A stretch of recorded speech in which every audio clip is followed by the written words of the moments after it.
अस्सलाम वालेकुम, नमस्ते, सत श्री अकाल। Welcome back to HSM reaction.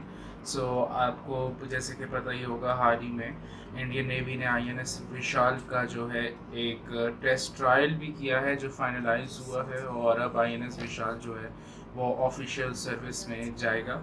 सबसे पहले कोई भी कमेंट करने इससे पहले इस third aircraft carrier of Indian navy का हम रिएक्शन देंगे।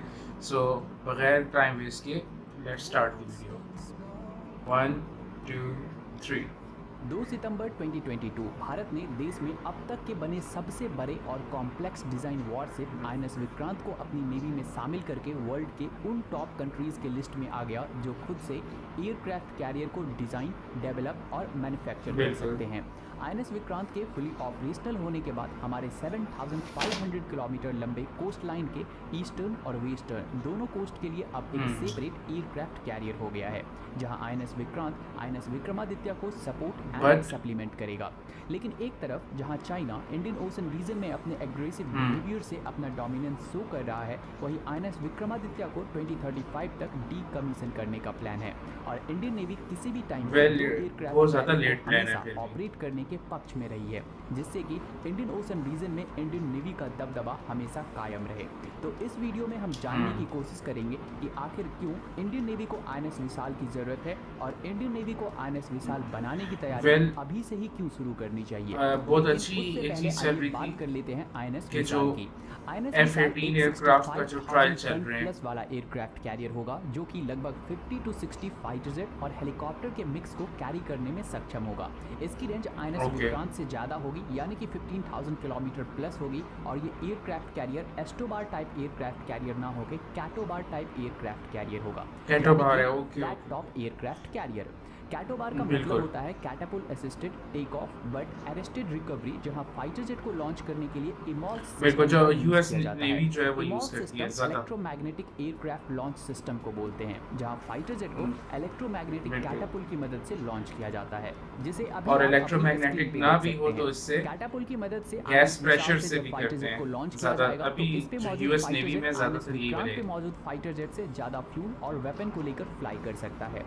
वहीं अगर इमॉल सिस्टम की बात करें तो अभी आप अपनी स्क्रीन पे जो पिक्चर देख रहे हैं, ये DRDO द्वारा बनाई जा रही इमॉल सिस्टम है और DRDO अपना इस पे वर्क ऑलरेडी स्टार्ट कर चुकी है और जब तक INS विशाल पे इसे लगाने का टाइम आएगा तब तक ये बनकर तैयार हो जाएगा। INS विशाल के आने से इंडियन नेवी एक लार्जर रेंज पर अपना डोमिनेंस साबित कर पाएगी। तो आइए अब करेगी और MiG-29K को भी रिप्लेस किया जाएगा, क्योंकि ये एयरक्राफ्ट भरोसेमंद नहीं है। सिक्योरिटी को हमेशा स्ट्रेंथन रखने के लिए सी कंट्रोल के कॉन्सेप्ट के हिसाब से बनाया गया है, और क्योंकि मेरीटाइम सिक्योरिटी को प्रूव करने के लिए stand of weapon most crucial होता है और बिना स्टैंड ऑफ वेपन के मेरीटाइम सिक्योरिटी को इंश्योर करना इम्पॉसिबल है, और ये सिक्योरिटी एक एयरक्राफ्ट कैरियर ही दे सकती है। इसीलिए इंडियन नेवी को INS विशाल की जरूरत है। इसके अलावा क्योंकि नेवी का एक एयरक्राफ्ट कैरियर अकेले ही ऑल डायमेंशंस में स्ट्राइक करने में सक्षम होती है, चाहे वो लैंड अटैक करना हो, चाहे एयर स्ट्राइक करनी हो, या फिर नेवल वॉरफेयर करना हो। नेवी का एक कैरियर बैटल ग्रुप अकेले ही काफी होता है किसी भी टाइप के मिशन को अंजाम देने के लिए। जैसा कि हम not only an aircraft carrier, it's a battle group. अपना थर्ड एयरक्राफ्ट कैरियर जो कि 85,000 टन का एक सुपर कैरियर है, उसे लॉन्च कर चुका है और इसी टाइप के एक और एयरक्राफ्ट कैरियर के कंस्ट्रक्शंस पे अपना वर्क स्टार्ट कर चुका है।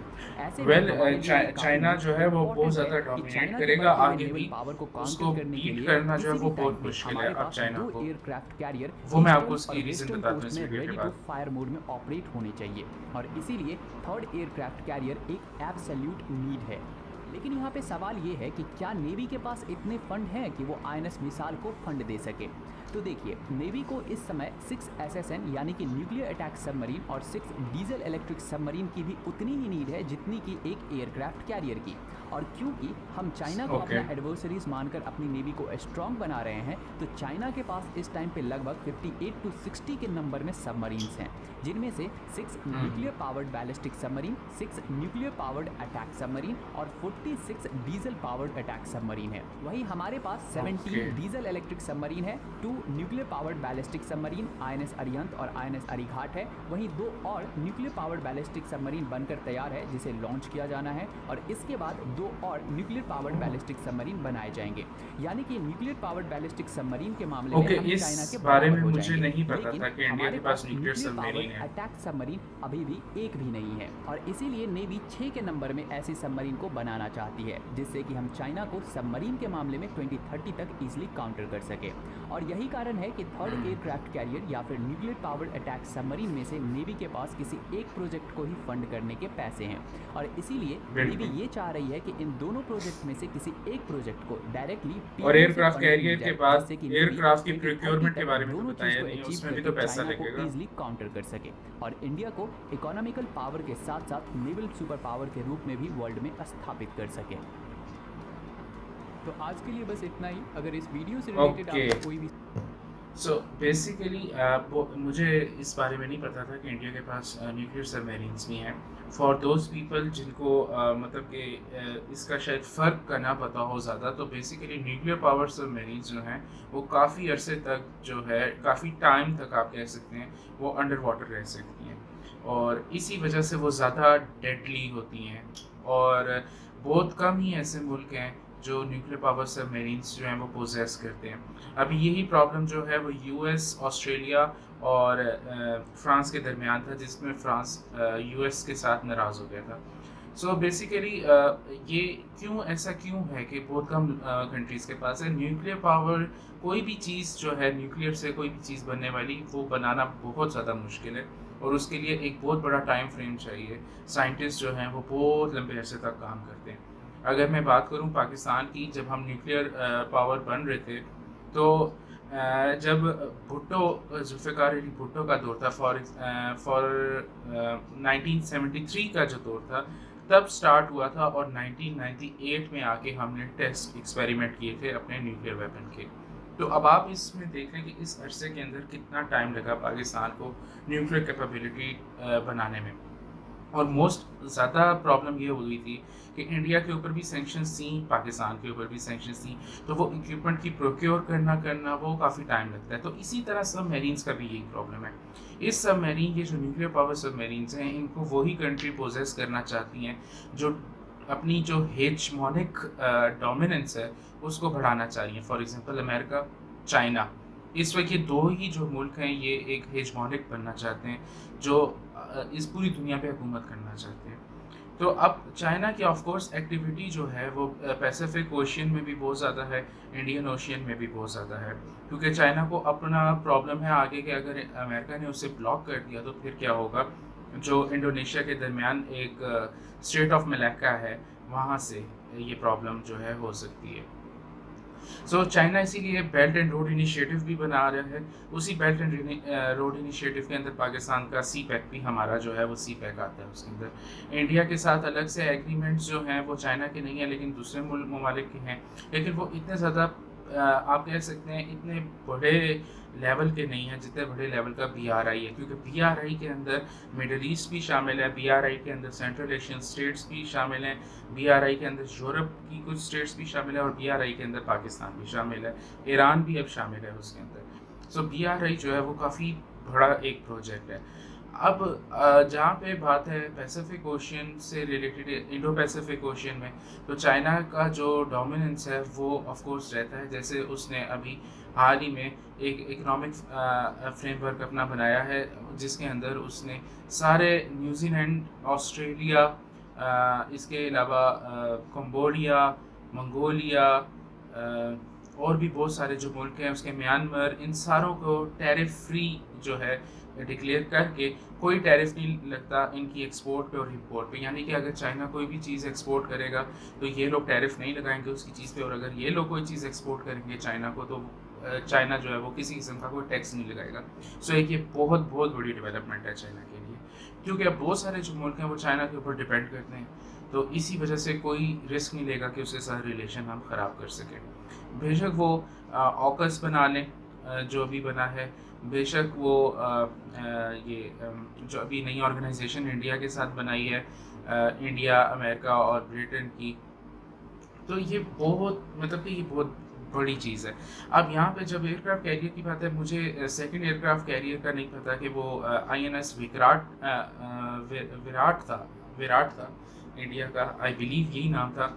और अभी जो है ये INS विशाल आया है, थर्ड एयरक्राफ्ट कैरियर। तो ऑफ कोर्स इंडिया को भी ना चाहते हुए पैसे लगाने पड़े होंगे काउंटर करने के लिए, आई नो, और लिमिटेड रिसोर्सेज के साथ ये काम करना बहुत ज़्यादा मुश्किल है। यहाँ पे बहुत सारे लोग जो हैं ये क्वेश्चंस पूछते हैं कि पाकिस्तान के पास कोई एयरक्राफ्ट कैरियर क्यों नहीं है। तो उसकी बहुत अच्छी एक्सप्लेनेशन सिर्फ एक यही है कि पाकिस्तान का जो सी का एरिया है, जो मतलब कोस्ट लाइन है, वो एज़ कम्पेयर टू इंडिया बहुत कम है। तो हमें एयरक्राफ्ट कैरियर की भी कोई ख़ास ज़रूरत नहीं है। इंडिया का एरिया बहुत ज़्यादा है जो सी के साथ लगता है। तो इंडिया को मैरी टाइम के अंदर अपने आप को डिफेंड करना जो है वो ज़्यादा इम्पॉर्टेंट है एयरक्राफ्ट कैरियर के through. And for many people जो ये सोचते हैं कि एयरक्राफ्ट कैरियर होने से मुल्क की सिक्योरिटी जो है वो डिफीट नहीं की जा सकती। आई बिलीव एयरक्राफ्ट कैरियर जो होते हैं वो ज़्यादा जो है वल्नरेबल होते हैं किसी भी अलग शिप से, चाहे वो जितने मर्जी डिफेंस इक्विपमेंट्स उसके ऊपर क्यों ना लगा दें, वो ज़्यादा वल्नरेबल होता है। और पाकिस्तान ने रेड फ्लैग के अंदर और इसी तरह की बहुत सारी एक्सरसाइजेस के अंदर इस चीज़ को सिमुलेट किया है कि अगर एयरक्राफ्ट कैरियर को हमने तबाह करना हो तो हम क्या करेंगे। सो एयरक्राफ्ट कैरियर वल्नरेबल तब भी ज़्यादा होता है जब वो अकेला जो है सेल कर रहा हो सी के अंदर। तो इसीलिए कभी भी एयरक्राफ्ट कैरियर जो है वो अकेला सेल नहीं करता, उसके साथ एक प्रॉपर स्ट्राइक ग्रुप होता है। उसके अंदर एयर डिफेंस सिस्टम का अलग से एक शिप होता है, पेट्रोल का अलग से होता है, सबमरीन्स होती हैं, उसके अंदर डिस्ट्रॉयर्स, फ्रीगेट्स होते हैं, उसके अंदर लॉजिस्टिक्स का एक अलग से सिस्टम होता है। तो हर चीज़ जो है अलग अलग, नॉट ऑन एयरक्राफ्ट कैरियर, अलग अलग शिप्स के ऊपर एक पूरा स्ट्राइक पैकेज जो है वो जाता है कहीं पे भी, अगर उसने वहाँ पे फॉर एग्जांपल पेट्रोलिंग करनी हो या अटैक करना हो किसी के ऊपर। सो अभी INS विशाल जो है वो बेसिकली इंडक्ट तो किया जा रहा है आगे, लेकिन इसके साथ और बहुत सारी प्रॉब्लम है। फॉर एग्जांपल जो विक्रमादित्य है उसकी जो अभी सिचुएशन है वो कोई इतनी अच्छी नहीं है। मेंटेनेंस के हवाले से कोई इतनी अच्छी रिपोर्ट्स नहीं आ रही, ये बात आपको भी अच्छी तरह पता है। चाहे जितनी मर्जी मेंटेनेंस कर लें, है वो पुराना एयरक्राफ्ट कैरियर है, लेकिन 2035 में करना आई बिलीव इंडिया की मजबूरी भी है, और ये बहुत लंबा टाइम है जिसके अंदर काफ़ी सारे रिसोर्सेज जाएंगे। ऑफ कोर्स जब पुराना एयरक्राफ्ट कैरियर होता है उस पर मेंटेनेंस भी ज़्यादा लगती है, और स्पेशली अगर एयरक्राफ्ट कैरियर रशिया का हो तो उस पर और ज़्यादा मेहनत लगती है।